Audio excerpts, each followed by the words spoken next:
Hi hello ನಮಸ್ತೆ, welcome back to our YouTube channel Gavya blogs in Kannada. ಎಲ್ಲರೂ ಹೇಗಿದ್ದೀರಾ? ನಾನಂತೂ ತುಂಬಾ ಚೆನ್ನಾಗಿದ್ದೀನಿ. ಐ ಹೋಪ್ ನೀವೆಲ್ಲ ಕೂಡ ತುಂಬಾ ಚೆನ್ನಾಗಿದ್ದೀರಾ ಅಂತ ಅನ್ಕೊಂಡಿದ್ದೀನಿ. ಇದು ಬಂದು ವೆಡ್ನೆಸ್ಡೇ ವ್ಲಾಗ್ ಆಗಿರುತ್ತೆ. ಇನ್ನು ಆ ವ್ಲಾಗ್ನಂತೂ ನಾನು ಈವ್ನಿಂಗ್ ಇಂದ ಸ್ಟಾರ್ಟ್ ಮಾಡ್ತಿದ್ದೀನಿ ಫ್ರೆಂಡ್ಸ್. ಅಂದ್ರೆ ಇನ್ನು ಮಾರ್ನಿಂಗ್ಗೆ ಸ್ಕೂಲ್ಗೆ ಹೋಗ್ಬೇಕಲ್ಲ, ಸೊ 8 o'clock 8:30ಗೆ ಸ್ಕೂಲಲ್ಲಿ ಇರಬೇಕು. ಇನ್ನು ಮಧ್ಯಾಹ್ನ 2 o'clockಗೆ ನಾನು ರಿಟರ್ನ್ ಬಂದೆ. ಸೊ ಇವನ್ನ 2 o'clock ಅರೌಂಡ್ ಒಂದು 1 hour ಏನೋ ರೆಸ್ಟ್ ಮಾಡಿದೆ. ಈಗ 4 o'clock ಇಂದ ನಾನು ಬ್ಲಾಗ್ನ ಸ್ಟಾರ್ಟ್ ಮಾಡ್ತಿದ್ದೀನಿ. ಸೊ ಇವಾಗ ಇನ್ನು ಅಡುಗೆ ಸ್ಟಾರ್ಟ್ ಮಾಡ್ಕೋಬೇಕು. ಸೊ ಬನ್ನಿ ನೋಡೋಣ.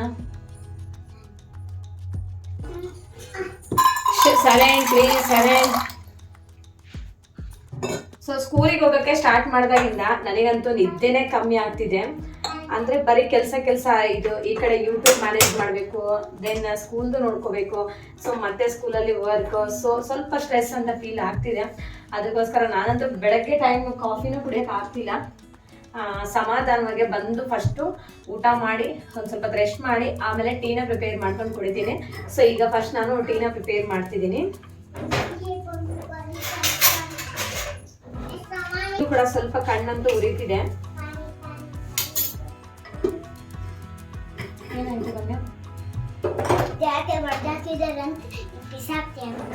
ಬಿಸಾಕಲ್ಲ, ನೀವೇ ತನ ಹೊಡೆದಾಕಿದ್ದಾರೆ. ಸೊ ಸ್ವಲ್ಪ ಶುಂಠಿ ಕೊಡು. ನನಗಂತೂ ಈವ್ನಿಂಗ್ ಟೈಮ್ ಸ್ವಲ್ಪ ಸ್ಟ್ರಾಂಗ್ ಆಗಿ ಟೀ ಕುಡಿಬೇಕು ಅಂದ್ರೆ ಆಯ್ತು. ಶುಂಠಿ ತಗೋ. ಕಣ್ಣಂತೂ ಉರಿತಿದೆ, ಸ್ವಲ್ಪ ತಲೆ ಕೂಡ ನೋವ್ತಿದೆ. ನಾನಂತೂ ಈವ್ನಿಂಗ್ ಟೈಮು ಸ್ವಲ್ಪ ಸ್ಟ್ರಾಂಗ್ ಆಗಿ ಟೀನ ಕುಡಿತೀನಿ. ಅಂದ್ರೆ ಸ್ವಲ್ಪ ಏಲಕ್ಕಿ ಶುಂಠಿ ಎಲ್ಲ ಹಾಕೊಂಡು ಕುಡಿತೀನಿ. ನೋಡಿ, ಶುಂಠಿ ತಗೊಂಬಾ ಅಂತ ಗಮ್ಯಾಗಿ ಹೇಳಿದ್ರೆ ನೋಡಿ, ಶುಂಠಿ ಬೆಳ್ಳುಳ್ಳಿ ಪೇಸ್ಟ್ನ ತಗೊಂಡ್ಬಂದಿದ್ದಾಳೆ. ಇದನ್ನ ಹಾಕ್ಬೇಕಾ?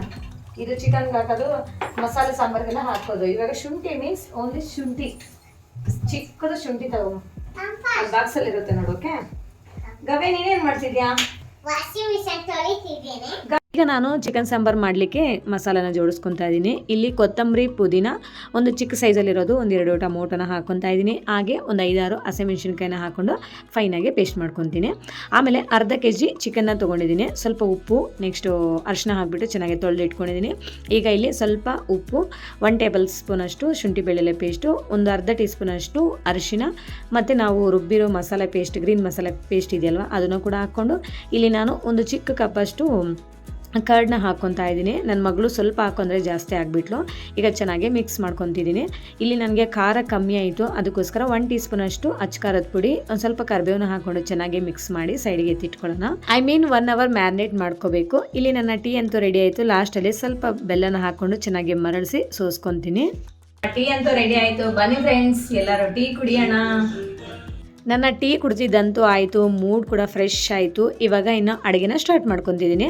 ಸ್ಟವ್ ಮೇಲೆ ಕಡಾಯಿ ಇಟ್ಕೊಂಡು ಸ್ವಲ್ಪ ಎಣ್ಣೆ ಹಾಕಿದ್ದೀನಿ. ಎಣ್ಣೆ ಬಿಸಿ ಆದಮೇಲೆ ಇಲ್ಲಿ ನಾನು ಉದ್ದುದ್ದಕ್ಕೆ ಕಟ್ ಮಾಡಿರೋ ಒಂದು ಆನಿಯನ್ನ ತೊಗೊಂಡು ಇದರಲ್ಲಿ ಹಾಕ್ಕೊತಾ ಇದ್ದೀನಿ. ಈ ಆನಿಯನ್ಸ್ ಚೆನ್ನಾಗಿ ಫ್ರೈ ಮಾಡ್ಕೊಳ್ಳೋಣ. ಆಮೇಲೆ ನಾವು ಮ್ಯಾರಿನೇಟ್ ಮಾಡಿರೋ ಚಿಕನ್ ಇದರಲ್ಲಿ ಹಾಕ್ಕೊಂಡು ಐ ಫ್ಲೇಮಲ್ಲಿ ಚೆನ್ನಾಗಿ ಫ್ರೈ ಮಾಡ್ಕೋಬೇಕು. ಆವಾಗೆ ಹಸಿ ವಾಸನೆ ಎಲ್ಲ ಹೋಗ್ಬಿಟ್ಟು ನಮಗೆ ಚಿಕನ್ ಚೆನ್ನಾಗಿ ಫ್ರೈ ಆಗಿಬಿಡುತ್ತೆ. ಅಷ್ಟರಲ್ಲಿ ನಾನು ಇನ್ನೊಂದು ಅರ್ಧ kg ಚಿಕನ್ಗೆ ಕಬಾಬ್ನ ಪ್ರಿಪೇರ್ ಮಾಡ್ಕೊಳ್ಳೋಣ ಅಂತ ಹೇಳಿ ಇನ್ನೊಂದು ಅರ್ಧ kg ಚಿಕನ್ ತಗೊಂಡು ಅದಕ್ಕೆ ಸ್ವಲ್ಪ ಸಾಲ್ಟು, ಒಂದು ಅರ್ಧ ಟೀ ಸ್ಪೂನ್ ಅಷ್ಟು ಶುಂಠಿ ಬೆಳ್ಳುಳ್ಳಿ ಪೇಸ್ಟು, ಒಂದು 1/4 ಟೀ ಸ್ಪೂನ್ ಅಷ್ಟು ಅರಿಶಿನ, 1 ಟೀ ಸ್ಪೂನ್ ಅಷ್ಟು ಚಿಲ್ಲಿ ಪೌಡರ್, ಮತ್ತು ಒಂದು ಪಾಕೆಟ್ 10 rupees ಪಾಕೆಟ್ ಇರುತ್ತಲ್ಲ ಚಿಕನ್ ಕಬಾಬ್ ಪೌಡರ್ನ ಹಾಕ್ಕೊಂಡಿದ್ದೀನಿ. ಹಾಗೆ 1 ಟೀ ಸ್ಪೂನ್ ಅಷ್ಟು ಕಾರ್ನ್ಫ್ಲೋರ್ ಆ್ಯಂಡ್ 1 ಟೀ ಸ್ಪೂನ್ ಅಷ್ಟು ಅಕ್ಕಿ ಹಿಟ್ಟನ್ನ ಹಾಕ್ಕೊಂಡು ಚೆನ್ನಾಗಿ ಮಿಕ್ಸ್ ಮಾಡ್ಕೊತಿದ್ದೀನಿ. ನಾನಿಲ್ಲಿ ಮೊಟ್ಟೆ ಅಂತ ಯೂಸ್ ಮಾಡಿಲ್ಲ, ನೀವು ಬೇಕಂದರೆ ಮೊಟ್ಟೆ ಕೂಡ ಹಾಕ್ಕೋಬೋದು. ಚೆನ್ನಾಗಿ ಮಿಕ್ಸ್ ಮಾಡಿಕೊಂಡು ಇವಾಗ ಲಿಡ್ನ ಕ್ಲೋಸ್ ಮಾಡಿ ಫ್ರೀಝರಲ್ಲಿ ಇಡ್ತಾ ಇದ್ದೀನಿ. ಅಟ್ಲೀಸ್ಟ್ ಒಂದು 2 hours ಆದರೂ ಚೆನ್ನಾಗಿ ಮ್ಯಾರಿನೇಟ್ ಆದರೆ ಕಬಾಬ್ ಅಂತೂ ತುಂಬಾ ಚೆನ್ನಾಗಿರುತ್ತೆ ಫ್ರೆಂಡ್ಸ್. ನನಗಂತೂ ಯಾವಾಗಲೂ ಅಡುಗೆ ಮಾಡಬೇಕಾದ್ರೆ ಏನಾದರೂ ಬೇಕಂದರೆ ಐಟಮ್ಸ್ ಎಲ್ಲ ತೊಗೊಂಡಿರ್ತೀವಲ್ಲ, ಡಬ್ಬಗಳು ಅದೆಲ್ಲ, ಸೊ ಅವಾಗ ಎತ್ತಿಟ್ಕೊಂಡ್ಬಿಡಬೇಕು, ಇಲ್ಲಾಂದರೆ ಸಮಾಧಾನನೇ ಆಗಲ್ಲ. ಸೊ ಯಾರಿಗೆಲ್ಲ ಈ ಥರ ಹ್ಯಾಬಿಟ್ ಇದೆಯಾ ಅಂತ ಹೇಳಿ ಕಮೆಂಟ್ ಸೆಕ್ಷನಲ್ಲಿ ಕಮೆಂಟ್ಸ್ ಮಾಡಿ. ಆ್ಯಂಡ್ ಇಲ್ಲಿ ನಮಗೆ ಚೆನ್ನಾಗಿ ಚಿಕನ್ ಕೂಡ ಫ್ರೈ ಆಗಿದೆ. ಇವಾಗ ನಮ್ಮ ಕನ್ಸಿಸ್ಟೆನ್ಸಿಗೆ ತಕ್ಕಷ್ಟು ನೀರನ್ನು ಆ್ಯಡ್ ಮಾಡ್ಕೊಳ್ಳೋಣ. ನಾನು ಅದೇ ಮಿಕ್ಸಿ ಜಾರ್ಗೆ ಸ್ವಲ್ಪ ನೀರನ್ನು ಹಾಕ್ಕೊಂಡು ಮಿಕ್ಸ್ ಮಾಡ್ಕೊತಾ ಇದ್ದೀನಿ. ನೆಕ್ಸ್ಟ್ ಇಲ್ಲಿ ಒಂದು ಕಡೆ ರೈಸು, ಇನ್ನೊಂದು ಕಡೆ ಚಿಕನ್ನ ಇಟ್ಟಿದ್ದೀನಿ. ಈಗ ಇನ್ನು ಪಾತ್ರೆ ಸ್ವಲ್ಪ ಇದ್ದಾವೆ ಅಂತ ಹೇಳಿ ವಾಶ್ ಮಾಡ್ಕೊತಿದ್ದೀನಿ. ಸೊ ನಾನಂತೂ ಅಡುಗೆ ಮಾಡ್ತಾನೆ ಪಾತ್ರೆ ವಾಶ್ ಮಾಡೋದು, ಕಸ ಗುಡಿಸ್ಕೊಳ್ಳೋದು, ಇನ್ನು ಮನೇಲಿ ಏನಾದರೂ ಎತ್ತಿಟ್ಕೊಳ್ಳೋದು ಎಲ್ಲ ಮಾಡ್ಕೊಂಡ್ಬಿಡ್ತೀನಿ ಫ್ರೆಂಡ್ಸ್ ಬೇಗನೆ.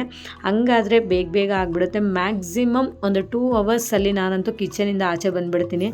ಅವರ್ಸ್ ಗಟ್ಟಲೆ ಕಿಚನಲ್ಲಿ ಇರಬೇಕು ಅಂದರೆ ತುಂಬಾ ಇರಿಟೇಟ್ ಆಗಿಬಿಡುತ್ತೆ. ಅದರಲ್ಲಿ ಈ ಸಮ್ಮರಲ್ಲಂತೂ ಸ್ಟವ್ ಮುಂದೆ ನಿಂತ್ಕೊಂಡು ಅಡುಗೆ ಮಾಡೋಕ್ಕಂತೂ ಇನ್ನೂ ಕಷ್ಟನೇ. ಇಲ್ಲಿನ ಆಲ್ಮೋಸ್ಟ್ ಅಡುಗೆ ಎಲ್ಲ ಆಗಿದೆ. ಇವಾಗ ಇನ್ನೂ ಕಸ ಗುಡಿಸ್ತಾ ಇದ್ದೀನಿ ಫ್ರೆಂಡ್ಸ್. ಕಸ ಗುಡಿಸಿ ಇನ್ನು ಮುದ್ದೆ ಒಂದು ಮಾಡಬೇಕು. ಮುದ್ದೆಗೂ ಕೂಡ ಇಟ್ಟು ಬಂದು ಇಲ್ಲಿ ಕಸನ ಗುಡಿಸ್ತಾ ಇದ್ದೀನಿ. ಅದು ಕುದೀತಾ ಇರುತ್ತೆ, ಆಮೇಲೆ ಹೋಗಿ ಮುದ್ದೆನ ಮಿಕ್ಸ್ ಮಾಡಿಬಿಡ್ತೀನಿ. ಹೊರಗಡೆ ಬಂದು ನಮಗೆ ಈ ಥರ ಪಾರ್ಕಿಂಗ್ ಇದೆ. ನಮ್ಮ ಮನೆ ಇರೋದು ಗ್ರೌಂಡ್ ಫ್ಲೋರಲ್ಲಿ, ನಮ್ಮ ಮನೆ ಒಂದೇ ಇರೋದು ಗ್ರೌಂಡ್ ಫ್ಲೋರಲ್ಲಿ. ಇನ್ನು ಮೇಲ್ಗಡೆ ಓನರ್ ಆಂಟಿ ಅವ್ರದ್ದಿದೆ ಮನೆ. ಇಲ್ಲಿ ನಾನಂತೂ ಎಷ್ಟು ಕಸ ಗುಡಿಸಿದ್ರು ಕೂಡ ಧೂಳಂತೂ ಬರ್ತಾನೆ ಇರುತ್ತೆ. ಡೈಲಿ ಬೆಳಗ್ಗೆ ಸಂಜೆ 2 ಟೈಮ್ಸು ಗುಡಿಸ್ತಾ ಇರ್ತೀನಿ, ಆದರೂ ಬರುತ್ತೆ. ಇಲ್ಲ ಹಂಗೆ ಬಿಟ್ಟರೆ ಅಂತೂ ನಾವು ಓಡಾಡಬೇಕಾದ್ರೆ ಒಂದೊಂದ್ಸತಿ ಮಕ್ಕಳು ಚಪ್ಪಲ್ ಹಾಕದೆ ಓಡಾಡ್ತಿರ್ತಾರೆ. ಇನ್ನು ಮನೆಯೆಲ್ಲ ಗಲೀಜು, ಮ್ಯಾಟ್ಸ್ ಎಲ್ಲ ಗಲೀಜು, ಹಂಗೆ ಅಷ್ಟು ಧೂಳು ಬರುತ್ತೆ ಫ್ರೆಂಡ್ಸ್. ಇವಾಗ ಹ್ಯಾಂಡ್ ವಾಶ್ ಮಾಡಿಕೊಂಡು ಫ್ರೆಶ್ ಅಪ್ ಎಲ್ಲ ಆಗಿ ಮುದ್ದೆನ ಮಾಡ್ತಾ ಇದ್ದೀನಿ. ಮುದ್ದೆ ಎಲ್ಲ ಚೆನ್ನಾಗಿ ಕುದೀತು. ಇವಾಗ ಅದನ್ನು ಮಿಕ್ಸ್ ಮಾಡಿ ಉಂಡೆ ಮಾಡಿಬಿಡೋದಷ್ಟೇ. ನೋಡಿ ಫ್ರೆಂಡ್ಸ್, ಎಮ್ಮಿಯಾಗಿ ನಮ್ಮ ಚಿಕನ್ ಸಾಂಬಾರಂತೂ ರೆಡಿ ಆಯಿತು. ಇವಾಗ ಎಲ್ಲರೂ ಕೂತ್ಕೊಂಡು ಊಟ ಮಾಡೋದು. ಈಗ ಟೈಮ್ ಎಷ್ಟಾಗಿದೆ ಅಂತ ನೋಡಿ, ನಮ್ಮ ವಾಲ್ ಕ್ಲಾಕಲ್ಲಿ ಕಾಣಿಸುತ್ತೆ 6:30 ಆಗಿದೆ ಫ್ರೆಂಡ್ಸ್. ಇವಾಗ 6:30ಗೆ ನಾವು ಡಿನ್ನರ್ನ ಮಾಡ್ತಿದ್ದೀವಿ ನೋಡಿ. ಇನ್ನು ಎಲ್ಲರೂ ಕೂತ್ಕೊಂಡು ಬಿಸಿಯಾಗಿ ಮುದ್ದೆ, ಚಿಕನ್ ಸಾಂಬಾರು ಆ್ಯಂಡ್ ರೈಸು. ಕಬಾಬ್ ಅಂತೂ ಹಾಕಿಲ್ಲ, ಕಬಾಬಿನ ನಾಳೆ ಹಾಕೋಣ ಅಂತ ಹೇಳಿ ಹಂಗೆ ಎತ್ತಿಟ್ಕೊಂಡ್ಬಿಟ್ವಿ. ಇಷ್ಟೇ ಫ್ರೆಂಡ್ಸ್ ಇವತ್ತಿನ ವ್ಲಾಗ್. ಈ ವ್ಲಾಗ್ ನಿಮ್ಗೆ ಇಷ್ಟ ಆಗಿದ್ರೆ ಪ್ಲೀಸ್ ಒಂದು ಲೈಕ್ ಮಾಡಿ, ಶೇರ್ ಮಾಡಿ, ವಿಡಿಯೋ ಹೇಗಿದೆ ಅಂತ ಒಂದು ಕಾಮೆಂಟ್ ಮಾಡಿ ಆ್ಯಂಡ್ ದಯವಿಟ್ಟು ಸಬ್ಸ್ಕ್ರೈಬ್ ಮಾಡ್ಕೊಳ್ಳೋದನ್ನು ಮಾತ್ರ ಮರಿಬೇಡಿ. Okay, thank you for watching. See you in the next vlog. Okay, bye, take care.